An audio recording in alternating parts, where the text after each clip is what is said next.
Donc, gestion de retard rendez-vous commercial au téléphone. Vous avez un retard, vous pouvez appeler le client. Donc, la situation, c'est justement un retard, un rendez-vous de plus d'une heure avec un client. Pourquoi appeler? Tout simplement faire preuve de professionnalisme, transformer une situation difficile en opportunité. Les points particuliers, en voiture, téléphone disponible, détention de numéro de téléphone client, d'où l'importance de le mettre dans son répertoire, et bien évidemment que le client puisse décrocher.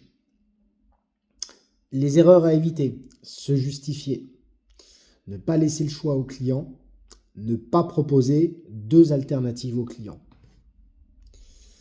Alors maintenant, on va voir étape par étape les différents éléments.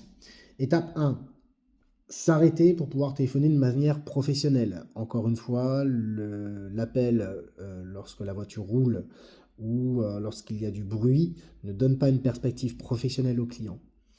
Étape 2, appeler le client avant l'heure du rendez-vous prévu. Je sais que je vais être en retard, je sais que je ne pourrai pas être à l'heure. Bien évidemment, éviter d'appeler une heure après parce que effectivement, ça va être beaucoup plus difficile.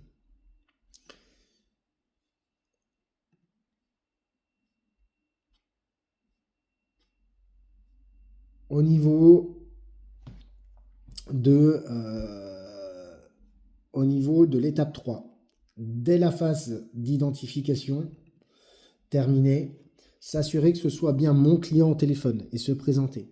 Annoncer l'objet de l'appel, bien évidemment, confirmer dans l'objet de l'appel. C'est bonjour monsieur Dupont, je vous appelle, nous avons rendez-vous aujourd'hui à midi. Euh, voilà, je donne déjà la tendance et la situation de l'appel.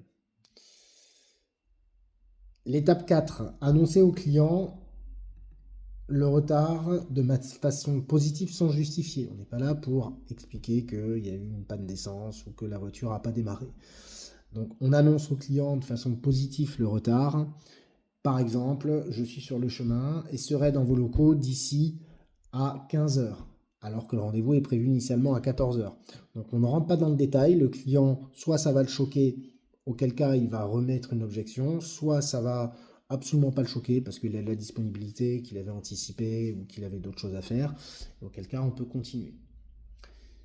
Donc étape 5, valider la nouvelle disponibilité du client avec une question alternative.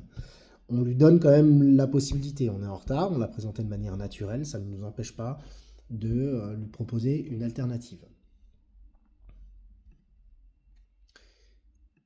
Exemple, est-ce que cela vous convient ou préférez-vous que nous décalions notre rendez-vous? Donc encore une fois, on le laisse dans un état d'esprit de choix tout en l'orientant. Bien évidemment, on peut même rajouter est-ce que cela vous convient, sachant que si vous êtes disponible et que c'est plutôt urgent, on l'avait évoqué, ou est-ce que vous souhaitez qu'on puisse décaler? Si vraiment il y a un caractère d'urgence, ou est-ce que vous souhaitez qu'on puisse décaler au risque de ne pouvoir finaliser quelque chose d'important pour le client?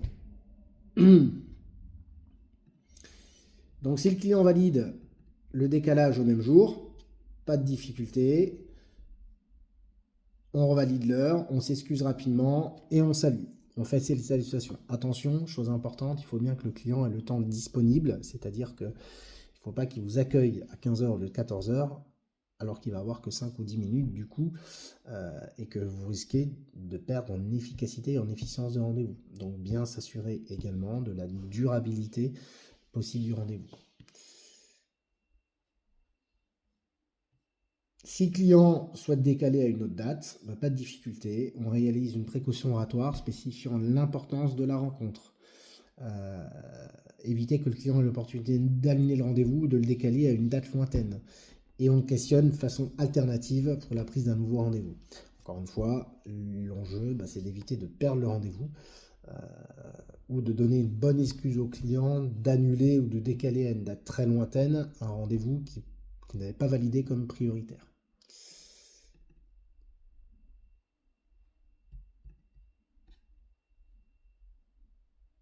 Si le client valide les deux actions proposées, on valide la proposition, on remercie le client et encore une fois, on renvoie d'ailleurs par écrit les différents éléments.